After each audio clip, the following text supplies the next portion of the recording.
वेळ आहे चर्चेचा धुरळा उडवण्याची। नवाब मलिक जामिनावर तुरुंगाबाहेर आल्यानंतर ते कुणाच्या गटात जाणार याची जोरदार चर्चा होती। त्यांना अनेक नेते, दोन्ही गटातले नेते जाऊन भेटलेले सुद्धा होते। आज हिवाळी अधिवेशनाच्या पहिल्याच दिवशी मलिकांनी आपली बाजू निवडली आणि सत्ताधारी गटाच्या बाकांवर ते जाऊन बसले। थोडक्यात मलिकांनी आपण अजित पवार गटासोबत आहोत हे स्पष्टच केलेलं आहे।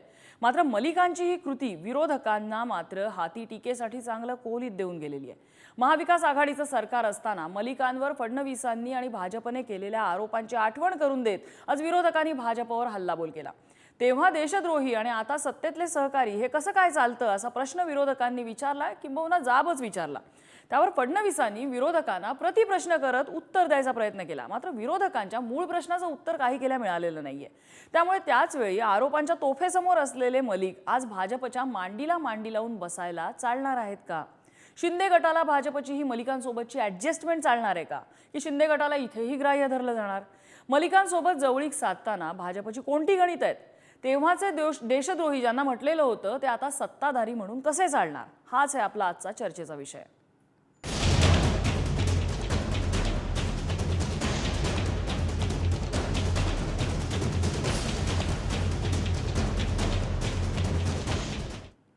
आणि याच संदर्भात चर्चा करण्यासाठी आपल्यासोबत अजित पवार गटाचे प्रवक्ते उमेश पाटील आहेत। त्याचबरोबर लोकजागर अभियानाचे ज्ञानेश वाकुडकर सुद्धा आपल्यासोबत आहेत। थोड्याच वेळात प्रवीण दरेकर सुद्धा या चर्चेत सहभागी होणार आहेत।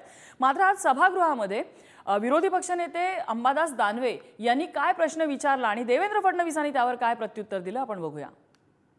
खालच्या सभागृहात एक सदस्य आज सभागृहात बसले ज्याच्याविषयी माननीय मुख्यमंत्री, माननीय उपमुख्यमंत्री सातत्याने अशी भूमिका घेत होते की एका देशद्रोहाच्या मांडीला मांडी लावून आम्ही बसू शकत नाही, अशा प्रकारची भूमिका सातत्याने घेतली गेली।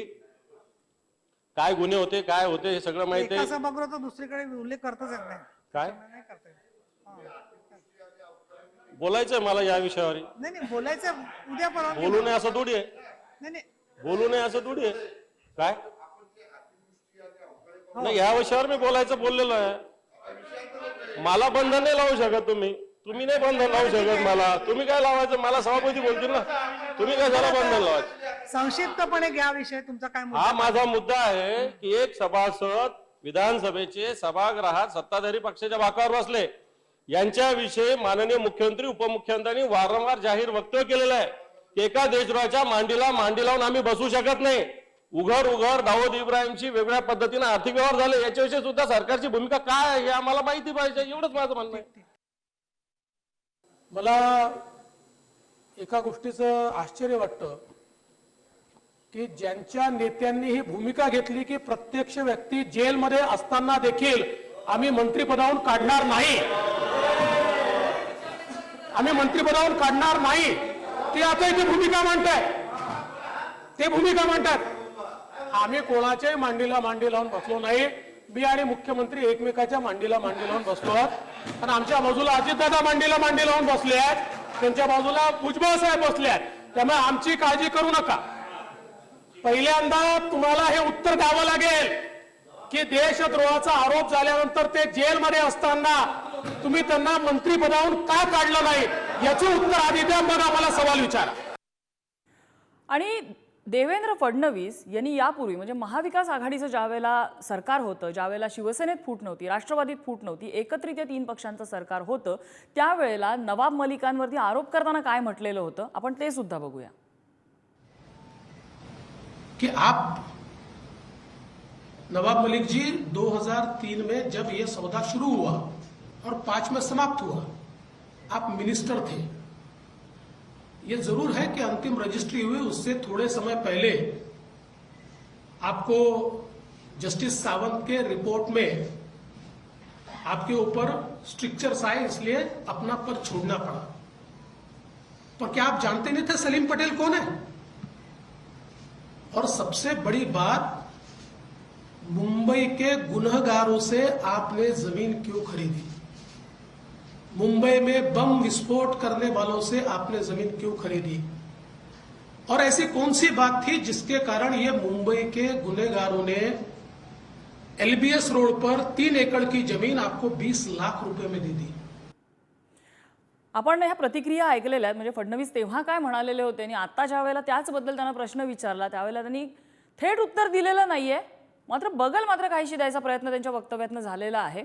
उमेश पाटलांकडे जाणार आहोत आपण सुरुवातीला. उमेश पाटील, अजित पवार गटाची नेमकी या सगळ्यामध्ये भूमिका काय? आता विरोधकांनी सुद्धा प्रश्न उपस्थित केलेले आहेत, भाजपने केलेले जुने आरोप तर आपल्यासमोर आहेतच.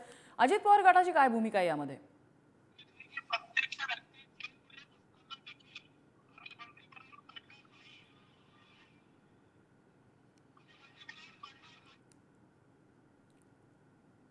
काय तांत्रिक अडचणींमुळे आपण त्यांच्यापर्यंत पोहोचू शकत नाही आहोत. ज्ञानेश्वर वाकुडकरांकडे आपण जाणार आहोत. ज्ञानेश्वर वाकुडकरजी, ह्या सगळ्या ज्या घटना घडत आहेत एक एक, काय नेमकी राजकीय गणितं यामागे असू शकतात? काय आहे आता, नमस्कार. या खरं म्हणजे परिस्थिती अशी आहे की राजकारणामध्ये आता एवढ्या खालच्या दर्जावरून सगळं राजकारण सुरू आहे आणि त्याच्यामध्ये भारतीय जनता पार्टी स्वतःला चारित्र्यवान संपन्न पार्टी वगैरे म्हणायचंय आणि ते काय मी नाही त्यातली आणि कडी लावा आतली, हे यांचं कॅरेक्टर आहे. यांच्याकडे स्वतः आतंकवादाचे गंभीर आरोप असलेले, जेलमध्ये असलेले ते प्रज्ञा ठाकूर सारखे लोक आहेत, ज्यांना खासदारकीचं तिकीट दिलं मोठ्या अभिमानानं. यांनी पंतप्रधान माननीय म्हणाले होते की मैं साध्वी, हे यांच्यासाठी साध्वी आहेत. म्हणजे आतंकवादी घटनेमध्ये सामील असलेले, प्रत्यक्ष सामील असलेले, काही खुनाची संशयाचे आरोप होते, त्याही केसेस होत्या, ते जाऊ द्या. पण मुद्दा कसा आहे की असे आतंकवादी घटनांमध्ये आरोपी असलेले, जेलमध्ये असलेले लोक यांच्यासाठी आदरणीय आहेत. आणि हे वरून इकडे लोकांना सांगतात, अहो गोडसे ज्यांचे आदर्श आहे त्यांच्याकडून काय अपेक्षा करणार? हे छोटे छोटे लोक आहेत. दाऊद वगैरे फार छोटे आहे त्या अर्थानं खरं म्हणजे, कारण महात्मा गांधी सारख्या महापुरुषाचा, ज्यानं देशाच्या स्वातंत्र्यासाठी आयुष्याचा होम केला, आयुष्याचा यज्ञ केला, आणि त्या महापुरुषाला गोळ्या झाडताना ज्या नथुराम गोडसेला लाज वाटली नाही आणि गुन्हेगार न्यायालयाने ठरवलंय, फाशीवरती लटकवलं त्या माणसाला, त्याचे हे पुतळे उभारतात आणि काही बोलत नाही. पंतप्रधान काही बोलत नाही, भारतीय जनता पार्टीचे लोक काही बोलत नाही, संघाचे लोक काही बोलत नाही. ते सांगतात आमचं की एवढे डुप्लिकेट लोक आहेत, या लोकांच्यावरती बिलकुल विश्वास ठेवता येत नाही. मला तर खरं म्हणजे फडणवीसांचं अधपतन जे दिसते ना, मीही नागपूरचा आहे आणि फडणवीसांनी आणि मी सोबत काम केलं, ते मला ज्युनियर जरी असले त्यावेळेसच्या ह्याच्यात वयाप्रमाणे, आता ते मोठे नेते आहेत याबद्दल वाद नाही, पण दुर्दैवानं ते अतिशय वाईट ट्रॅकवरती आहेत, अतिशय खालच्या लेवलचं राजकारण करतात. याचंही मला दुःख आहे की नागपूर मधला एक माणूस, आमचा सहकारी, जो एक चांगला म्हणून आम्ही ज्याच्याकडे पाहत होतो, तो इतका कसा काय बिघडू शकतो? इतका नीतिमत्तेच्या आता काय करू, कडेलोट करून टाकला या लोकांनी. लाज लज्जा शरम सगळं सोडून दिली. कठोर शब्द आहेत पण तरी माफ करा. आणि म्हणून हे काय, त्यांना काय कुणीही चालेल, दाऊद इब्राहिम आले त्यांनाही ते घेतील, मंत्रिमंडळामध्ये घेतील, उपमुख्यमंत्री करतील, काय त्याच्यामध्ये फार नवल आहे? त्याच्यामुळे हे नवाब मलिक वगैरे छोटी केस आहे. आणि नवाब मलिकांच्यावरती आरोप कोणते, तर जमीन घेतली किंवा अरे कुठला कुठे काय संदर्भ लावतात, या पद्धतीनं जर करायचं तर आता म्हणजे आता काय सांगायचं, यांच्या मोठ्या नेत्यापासून हे प्रत्यक्ष हे यांचे जे नेते आहेत ना, त्या लोकांच्या किती भानगडी आहेत यांच्या, किती सांगायचं, आणि त्याच्यामुळे यांच्याकडून काय अपेक्षा करता येत नाही. ठीक आहे. अजित पवार गटाचे उमेश पाटील आहेत आपल्यासोबत. उमेश पाटीलजी, अजित पवार गटाची नेमकी भूमिका याबाबत काय आहे? कारण विरोधकांनी आज आरोप केलेले आहेत, यापूर्वी भाजपने नवाब मलिकांवर केलेले आरोप आपल्या सगळ्यांच्या समोर आहेत. अजित पवार गट या सगळ्याकडे कसं बघताय? फक्त एक विनंती आहे की मला जो आवाज आपला येतोय तो खरखर करत आवाज येतोय, फक्त आपल्या आवाज क्लिअर करायला सांगा. मी तुम्हाला या संदर्भामध्ये निश्चितपणे सांगू शकतो की नवाब मलिक साहेब हे पहिल्यापासून राष्ट्रवादी काँग्रेस पार्टीचे महत्वाचे आमचे ज्येष्ठ नेते राहिलेले आहेत. पक्षाचे मुख्य प्रवक्ते म्हणून त्यांनी आणि राष्ट्रीय प्रवक्ते म्हणून अनेक वर्ष त्या ठिकाणी जबाबदारी सांभाळलेली आहे. अनेक वेळेला ते लोकांमधून निवडून आलेले आहेत. ते आमच्या सरकारमध्ये मागच्या वेळेला मंत्री होते, ते पहिल्यांदाच मंत्री नव्हते, तर यापूर्वी देखील ते मंत्रिमंडळामध्ये सहभागी राहिलेले आहेत. आज त्या काळामध्ये त्यांच्यावर जे आरोप झाले होते ते विरोधी पक्षात असणारे लोक त्यापूर्वीचे ज्या वेळेला नवाब मलिक मंत्री होते किंवा सरकारमध्ये होते त्यावेळेला तसे आरोप झालेले नाहीत. एक लक्षात घ्या, राजकीय जीवनामध्ये आरोप प्रत्यारोप हे होत असतात. सत्ताधारी पक्ष ज्या वेळेला जो कुठला असतो त्याच्या विरोधामध्ये असणारा पक्ष जो आहे तो सत्तेत असलेल्या पक्षाच्या संदर्भानं त्या ठिकाणी वेगवेगळ्या टीका टिप्पणी आरोप करण्याचं काम करत असतो. आपल्या लोकशाही व्यवस्थेमध्ये वेगवेगळ्या पद्धतीच्या यंत्रणा ज्या आहेत, ज्या संविधानानं त्या ठिकाणी आपल्याला उपलब्ध करून दिल्या, जसं विधिमंडळामध्ये आरोप करण्याच्या करता किंवा त्या ठिकाणी भूमिकाच्या मांडण्याच्या करता त्या विधिमंडळ सदस्याला एक वैधानिक अधिकार प्राप्त होतो, तशाच पद्धतीनं सर्वसामान्य नागरिकाला सुद्धा आरोप जरी कुठले झाले तरी त्याच्याकरता आपली न्यायप्रणाली, न्याय व्यवस्था असते. आणि जोपर्यंत त्या न्यायप्रणालीमध्ये एखादे झालेले आरोप सिद्ध होत नाही बर. तोपर्यंत त्या संबंधिताला निर्दोष समजलं जातं, हे आपण लक्षात घेतलं पाहिजे. बर. त्यामुळं ज्या वेळेला आम्ही सत्तेमध्ये होतो त्यावेळेला भारतीय जनता पार्टी सत्तेच्या बाहेर होती, देवेंद्र फडणवीस साहेब विरोधी पक्षामध्ये होते. विरोधी पक्ष नेत्याचं कामच आहे की सत्ताधारी पक्षाला वेगवेगळे आरोप करून नामोहरम करणं आणि सत्ताधाऱ्यांना कोंडीत पकडणं. बर. त्यावेळेला त्यांच्या पद्धतीने त्यांनी त्यांची जबाबदारी पार पाडली, एवढंच याच्यामधला अर्थ आहे. आज नवाब मलिक साहेब जे आहेत त्या ठिकाणी आमदार म्हणून बर. त्या ठिकाणी विधिमंडळामध्ये अधिवेशनाच्या करता त्यांच्या मतदारसंघाचे प्रश्न मांडण्याकरता उपस्थित राहिले. बर. याच्यामध्ये एवढं त्यामध्ये गजब करण्याची काही आवश्यकता बर. उमेश पाटीलजी, म्हणजे थोडक्यात तुम्ही असं म्हणताय की नवाब मलिक हे तुमचे नेते आहेत आणि त्यांची एंट्री अजित पवार गटामधली तुम्ही सगळे स्वीकारताय. आता या पुढचा मुद्दा माझा असा आहे की 3 जण तुम्ही सत्तेमध्ये एकत्र आहात आणि तिथे जेवढं भाजपचं आणि शिंदेचं गुळपीट आहे तेवढं काही अजित पवार गटाचं गुळपीट समोर तरी दिसत नाहीये. म्हटल्यानंतर अजित पवार गटाला जागा असतील, मंत्रिमंडळ, महामंडळ किंवा कुठच्याही गोष्टीमध्ये सत्तेतला हिस्सा घेण्यासाठी बार्गेन करावं लागणार आहे. ही बार्गेनिंग पॉवर तुम्हाला जास्तीत जास्त नवाब मलिकांसाठी वापरावी लागेल असं नाही वाटत? एक लक्षात घ्या, हे गुळपीट वगैरे असं काही नसतं. ज्या वेळेला आम्ही तिघं एकत्र आलेलो असतो त्यावेळेला एकत्र येण्यापूर्वीच या संदर्भामधल्या जे काही गोष्टी आहेत त्या ठरायच्या त्या वरिष्ठ पातळीवर ठरलेल्या असतात. बर. त्यामुळे त्याच्याकरता वेगळ्यानं बार्गेनिंग करणं, वेगळ्याने चर्चा करण्याची आवश्यकता नसते. ज्या वेळेला प्रत्यक्ष निर्णय अंमलात आलेला असतो त्यावेळेला अंमलात येण्यापूर्वी बर. एवढ्या मोठ्या पातळीवरचा निर्णय होत असताना ह्या गोष्टी सगळ्या आधी ठरलेल्या असतात. त्यामुळे त्या संदर्भामध्ये कुठली बार्गेनिंग आणि याच्याकरता राष्ट्रवादी काँग्रेस पक्षाला म्हणजे थोडक्यात आधी वेगळ्या ठरलेलं असतात, पद्धतीने म्हणजे काय नवाब अडचणी मलिकांच्या नसतात. अशा पद्धतीने एंट्री होणं पण आधीच ठरलेलं होतं? मला आवाज तुमचा व्यवस्थित आला नाही, परत एकदा विचार. मलिकांची अशा पद्धतीने तुमच्या गटामध्ये एंट्री होणं हे पण आधी ठरलेलं होतं का? नवाब मलिक साहेबांनी ज्या वेळेला सर्व आमदारांनी ऍफिडेव्हिट करून दिले होते त्यावेळेला त्याच्यामध्ये त्या ऍफिडेव्हिट मध्ये नवाब मलिक साहेबांची देखील सही होती आणि ही बर. गोष्ट सर्वांना ज्ञात होती ठीक आहे, आणि ठीक आहे. ज्यांना त्या संदर्भात हरकत होती त्यांनाही ते माहित होतं. बर, ठीक आहे. प्रवीण दरेकर आहेत आपल्यासोबत, भाजपचे नेते आहेत आणि आमदार सुद्धा आहेत, विरोधी पक्ष नेते सुद्धा राहिलेले आहेत. ते दरेकरजी, आपलं स्वागत आहे पुढारी न्यूजमध्ये. आणि मुद्दा असा आहे की प्रवीण दरेकरांनी अंबादास दानवेंच्या प्रश्नाला आज उत्तर दिलंय, ते प्रश्नांनी दिलंय आणि त्याच्यातनं भाजपची भूमिका काही स्पष्ट होत नाहीये. अजित पवार गट म्हणतायत की नवाब मलिक आमचे आहेत आणि ते आमच्यासोबत राहणार आहेत आणि आम्ही सत्तेत आहोत. भाजप ज्या नेत्यावरती देशद्रोहाचे आरोप केलेत, म्हणजे तुमचे सुद्धा बाईट आम्ही देशद्रोहासंदर्भात, देशद्रोह हा शब्द वापरलेले तुमचे जुने बाईट आहेत जे सापडलेले आहेत. असा आरोप ज्या व्यक्तीवर केला, अशी व्यक्ती तुम्हाला सत्तेत चालणार आहे का? एक लक्षात ठेवा, या ठिकाणी सत्तेत मंत्र्यांचं वाटप करत असताना आम्ही इंडिव्हिज्युअल त्यांच्या पक्षामधनं कोण मंत्री असावा किंवा कोण नसावं याचा निर्णय सर्वस्वी त्या पक्षाचं नेतृत्व घेत असतं. बर. आता ज्या वेळेला भारतीय जनता पार्टी सोबत अजितदादा त्या ठिकाणी आले त्यावेळेला त्यांचे निर्णय राष्ट्रवादी काँग्रेस पक्षाचे निर्णय असतात. त्यांच्यामध्ये ह्याला घ्या किंवा ह्याला घेऊ नये अशा प्रकारचा आग्रह करण्याचं काही कारण नाही, कारण तो त्यांच्या पक्षांतर्गत विषय त्या ठिकाणी असतो. बर. परंतु आम्ही आमच्या ज्या गोष्टी आहेत त्याच्यापासून आम्ही दूर गेलो नाही.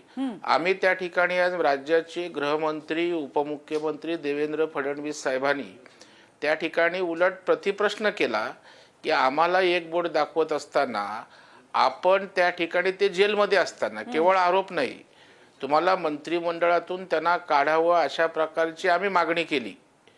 त्यावेळेला उद्धवजी ठाकरे यांनी त्या ठिकाणी समर्थन केलं, त्यांना पाठबळ दिलं, जाहीरपणे समर्थन केलं. त्यामुळं नाकानं कांदे सोलत असताना आपण जे काय केलं याचं आत्मपरीक्षण करून त्या ठिकाणी बोलायला हवं. आणि त्याच्यामुळे स्वतःचाच त्या ठिकाणी अंबादास दानवेंनी स्वतःची हिट विकेट दिली, कारण त्यांच्याकडे उत्तर नाही, निरुत्तर त्या ठिकाणी झाले. आणि देवेंद्रजींनी स्पष्ट त्या ठिकाणी केलं की बाबा शिंदे साहेबांनी मी त्या ठिकाणी मांडीला मांडी लावून बसलेलो आहो, आता त्या पलीकडे त्यांच्या मांड्या कोणाकोणाबरोबर लागल्या आहेत हा त्यांचा पक्षांतर्गत विषय त्या ठिकाणी आहे. एवढ्या क्लॅरिटीनी भूमिका त्या ठिकाणी देवेंद्रजींनी सभागृहात घेतली. भारतीय जनता पार्टीचीही त्या ठिकाणी तशाच प्रकारची भूमिका आहे, कारण भारतीय जनता पार्टीतला अंतर्गत विषय असेल आणि आपण त्या ठिकाणी 4 गोष्टी दाखवल्यानंतर दरेकरजी, तुम्ही असं म्हणताय की तुमचा थेट संबंध आहे अजित पवारांशी. अजित पवारांनी त्यांच्या गटामध्ये कुणाला घ्यावं, काय गोंधळ असतील ते त्यांनी निस्तारून घ्यावे, तुमचा त्याच्याशी संबंध नाही, एवढं क्लिअर राजकीय नातं तुम्ही ठेवलेलं आहे असं म्हणताय? नाही, प्रश्न असं म्हणणं नाही. आता अर्थ काय काढायचा तुम्ही वेगवेगळे अर्थ काढू शकता.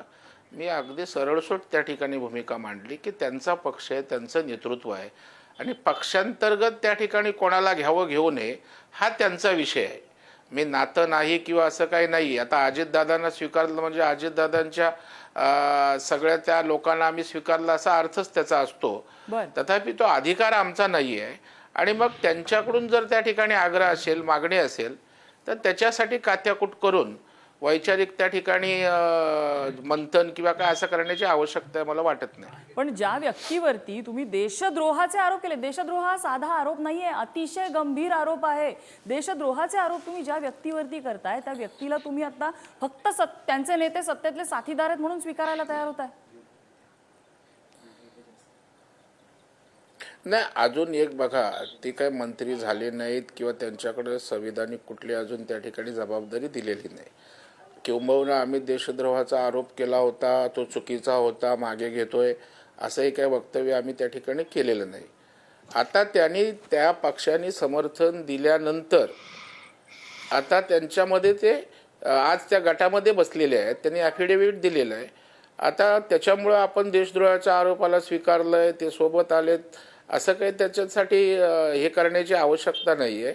भारतीय जनता पार्टीचे निर्णय हे त्या ठिकाणी सैद्धांतिक तत्वावरच असतात आणि आम्ही पार्टी म्हणून त्या ठिकाणी भूमिका घेतलेली आहे. याच सैद्धांतिक तत्वावरनं उद्या जर नवाब मलिकांना विधानसभेसाठी किंवा लोकसभेसाठी जागा मागितली गेली तर भाजप त्यावर काय विचार करणार? उद्या जर राष्ट्रवादी अजित पवार गटाच्या एखाद्या मंत्र्यानं नवाब मलिकांसाठी आपली जागा खाली केली आणि मलिकांना तिथे मंत्री म्हणून उभं करण्याचा निर्णय अजित पवारांनी जाहीर केला तर भाजप याच सिद्धांतावरती काय निर्णय घेणार? आपण एक लक्षात घ्या, आता सगळ्याच गोष्टी आपल्या माध्यमातून त्या ठिकाणी प्रकट करण्याची आवश्यकता नाही. ज्या ज्या वेळेला मंत्रिमंडळात कोण असावं कोण नसावं या चर्चा झाल्या होत असतात त्या त्या वेळेला भारतीय जनता पार्टीने आपली स्पष्ट, स्वच्छ, पारदर्शक भूमिका त्यांच्या नेत्यासमोर घेतलेली आहे.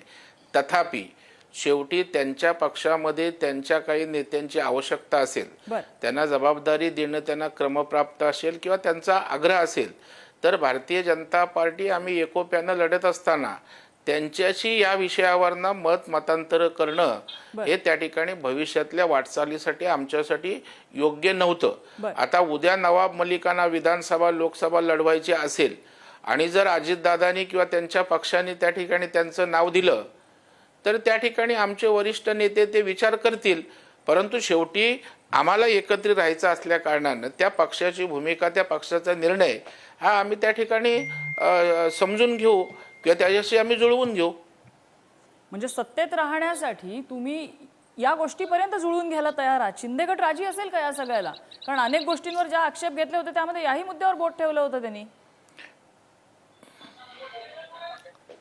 हे बघा, उडदा माझी काळे गोरे राजकारणामध्ये त्या ठिकाणी सगळ्याच पक्षामध्ये कमी जास्त प्रमाणात असतात आणि त्यातनं जे चांगलं असतं तो त्यातला मध्यम मार्ग काढून त्या ठिकाणी आपल्याला सुवर्ण मध्य काढून त्या ठिकाणी जनतेच्या हितासाठी सत्तेच्या माध्यमातून या ठिकाणी काम करावं लागतं. आता सगळ्यांनी अशा प्रकारची एकमेकांची उणीधुणी जर काढायचं त्या ठिकाणी ठरवलं तर मला वाटतं आम्ही ज्या एकोप्यानं सगळे आमचे प्रत्येकाचे पक्षाची आयडियोलॉजी वेगळी असताना सुद्धा सगळ्यात महत्त्व आम्ही महाराष्ट्राच्या विकासाला, महाराष्ट्राच्या हिताला त्या ठिकाणी दिलंय.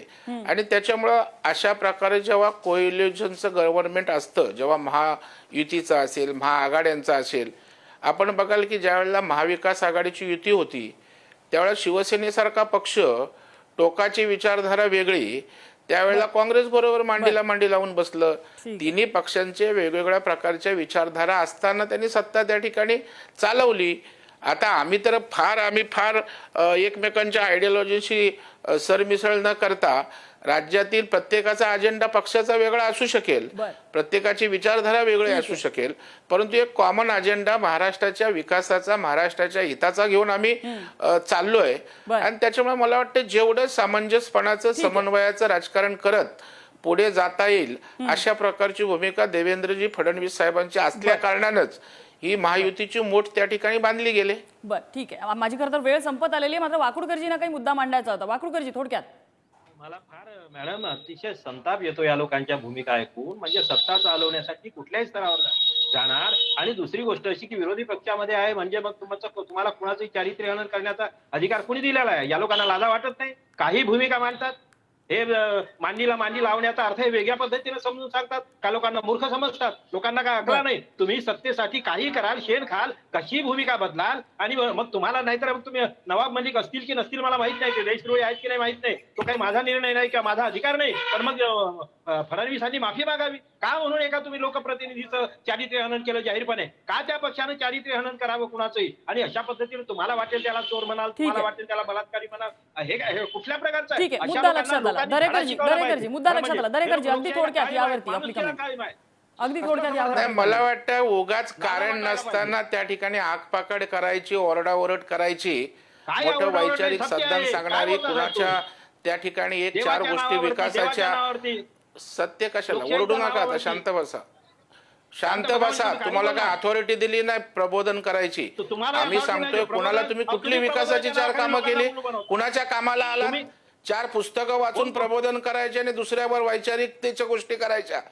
हे बघ, काही कोणते बोलाल चार सर, पुस्तकाचा आम्ही मुद्दा नाहीये. महाराष्ट्राच्या विकासासाठी एक आलेलो आहोत, त्याच्यावर आम्ही ठाम महाराष्ट्राचा आहोत. विकास सगळा महाराष्ट्र महाराष्ट्रातल्या तुम्ही शेतकऱ्यांचे लोकांना प्रश्न आहेत, शेतकरी महाराष्ट्र म्हणताय. पुढे गेला पाहिजे. तुम्ही लोकांना मारताय कसला तो. आचार काय विचार करता घेऊन त्या तुम्ही? ठिकाणी मोठं शहाणपणा शिकवताय आम्हाला? तुम्ही शहाणपणा शिकवता असं. तुम्ही आमचा महाराष्ट्राचा वेळ खाता. हा, कुठल्या जनतेचा वेळ कामाला खाता. आलात का 4 पैसा खर्च लोकांच्या? करता. का गावात आपल्या विकासाचं काम कुठलं 2 पैशाचं केलंय का? कुठल्या सामाजिक कामासाठी उपयोगी आलात? केवळ जरा त्या वाचा ठिकाणी थोडंसं तुम्ही. पोपटपंची तुम्ही जरा करणारी एक वाचा, प्रवृत्ती काहीतरी वाचन आहे, करा. तशा अभ्यास पद्धतीनं करा, बोलू वाचन नका. करा. अभ्यास करा, वाचन करा आणि मग ठीक प्रश्न आहे. विचारा. तुमच्यासारखे सरकारच्या पैशावरती नाही मी आरडाओरडा काही केलेली करत. मोठी पुढे मारा. तत्वज्ञान पाजळली म्हणजे आपण त्या ठिकाणी विद्वान नाही होत. वाकुडकरजी आपला मुद्दा लक्षात आलेला आहे. दरेकरजी तुमचाही कुठल्या- मुद्दा लक्षात आलाय. माझा फक्त यावरती एकच पॉइंट असा होता की भूतकाळामध्ये केलेले आरोप हे इतक्या सहजपणे विसरता येतात का? आणि भविष्यामध्ये जरी सत्तेसाठी राजकारणासाठी काही ऍडजस्टमेंट झालेल्या असतील तरी त्या ऍडजस्टमेंट कुठल्या पातळीपर्यंत केल्या जाऊ शकतात याची काही बॉटम लाईन आहे का? हे प्रश्न या निमित्ताने नक्कीच उपस्थित झालेले आहेत. अर्थात आपण अपेक्षा अशी करूया की भाजप सत्ताधारी पक्ष आणि स्वतःला सत्तेतला मोठा भाऊ ते म्हणतात, या प्रश्नांची समोर येऊन ते थेट उत्तरं देतील अशी आपण अपेक्षा करूया. या चर्चेसाठी आपल्याला प्रवीण दरेकरांनी वेळ दिला त्याबद्दल त्यांचे आभार. ज्ञानेश वाकुडकर सरही आपल्यासोबत होते. उमेश पाटील आपल्यासोबत सहभागी झाले या चर्चेमध्ये, त्यांचेही आभार. चर्चेचा आजचा धुरळा इथेच शमलेला आहे. उद्या नवीन विषयासह पुन्हा एकदा भेटूया. पाहत रहा पुढारी न्यूज.